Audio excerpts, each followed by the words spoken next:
On behalf of Coach Jones, I know he's very proud of these guys. As we all are. I thought we battled. I thought there was times we might have looked a little sluggish. Our rebounding wasn't at its best at points in the game, but I thought the resiliency of our guys showed through down the stretch, and we were able to get the lead down the stretch and hold on to it. Absolutely. So in the first half, I think largely you guys were playing well despite being down 3 at the half.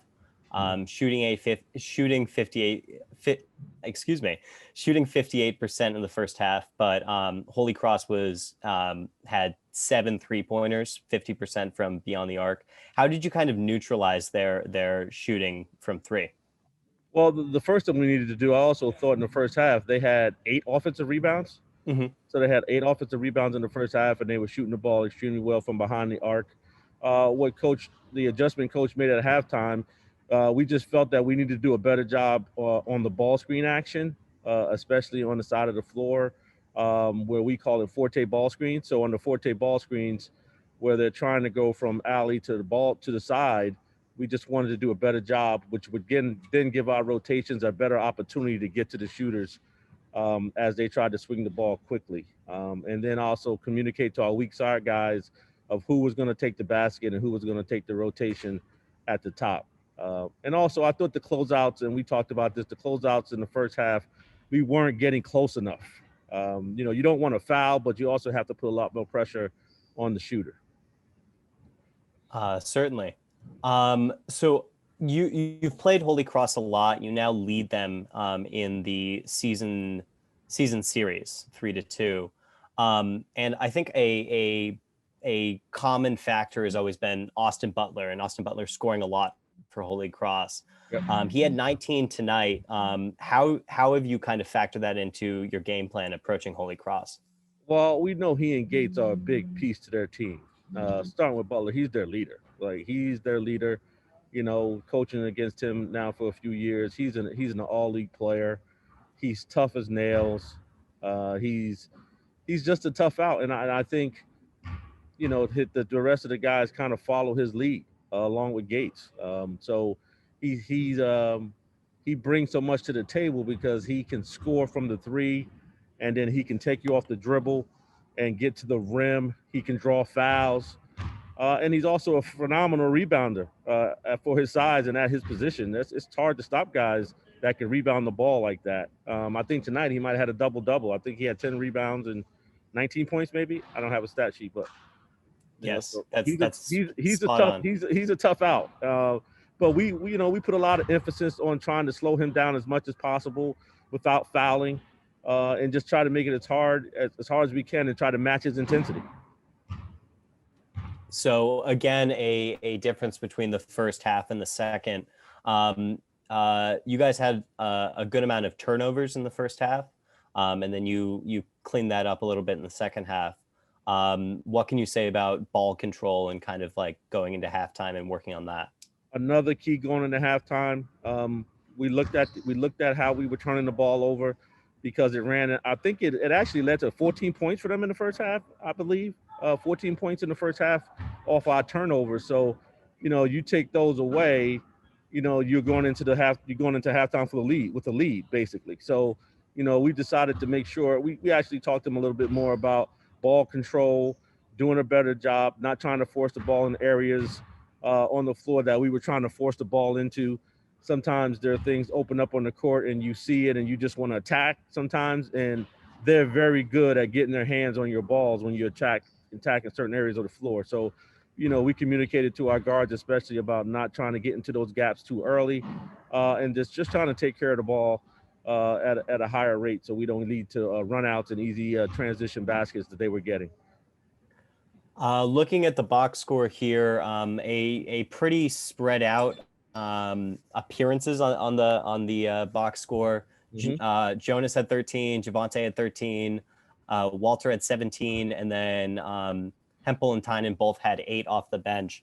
What can you say about spreading the ball around and just getting as many players looks as you can? Well, that's how we play. That's how we want to play. We want to share the ball. Coach Jones has emphasized that since day one. of the season. Even from last year into this year, the year before that, is always sharing the ball. And it's just a better feeling when everyone can touch the ball and everyone has opportunities to score the ball. And I think it also talks about our depth. It shows our depth, the ability we have to score with other guys that have the ability on any night that can put the ball in the basket, because not every night's going to be your night. Every night is not going to be your night. So you have to be confident that your teammate can come through and make some shots and get to the free throw line and do some things. And, all those guys you mentioned, I thought did a pretty good job for us today in putting the ball in the basket. I think Damon Tate off the bench had some moments in the game also where he got to the rim and scored the ball. So, we really like it. Garrett got to the rim also. I think we like it when all our guys have an opportunity to put the ball in the basket, and we're pretty confident that when we're playing at that level and that we're sharing the ball, we're pretty good. All right, Coach, just a few more for me. Jonas Harper, 5 of 8 from the field, but 3 of 4 from 3, Yep. despite only playing 20 minutes. What was that part of the game plan to kind of give him less time? I know he had an injury earlier. No, he got foul trouble early, so he got 2 fouls early in the game. So we had to sit him for a little bit. And in the past, to be honest with you, we would pretty much sit guys a lot of the first half if they picked up 2 fouls early. But Jonas is a big part of what we do, so we wanted to make sure he got him back onto the court to get some more playing time in the first half, so he didn't lose too much of his rhythm. And then the second half, he picked up a 3rd foul. So we had to take him out again. But the one thing, if when you watch Jonas play over the last 3 years, he's a mentally tough guy, and he's also a big shot maker. He's made big shots for us, since he's been here, especially late game. He's not bashful. He's not shy. So, it was no doubt in our guys' minds when he's open, we feel confident that he's going to make all those shots. All right, Coach, last one for me. Yep. 4 wins of your last 5 games, despite the break in the middle. And then that also coincides with all your guys being healthy. Walter being healthy, Javonte being healthy, Jonas being healthy. What can you say about this last stretch of games and where the team is headed, shaping up for the end of the regular season?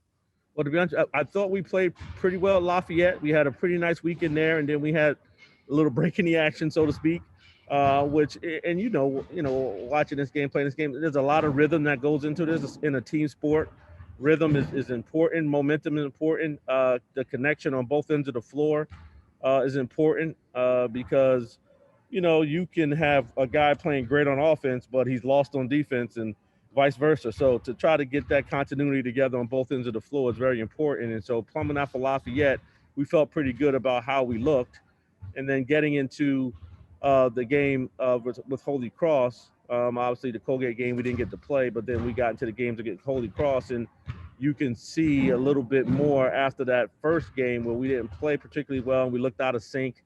We pretty much got it together the last few practices and the last couple games. So, I think the rhythm is there. It's getting better and better, and going into a big weekend against first place Colgate, who's obviously very, very good. You want to make sure that we're playing on all cylinders. And the last point I'll make is, playing back-to-back games is tough, and so just letting your depth take over at times and trying to get that rhythm for all these guys together in sync is pretty difficult. But I think these guys have locked in, and they're doing a pretty good job of playing together.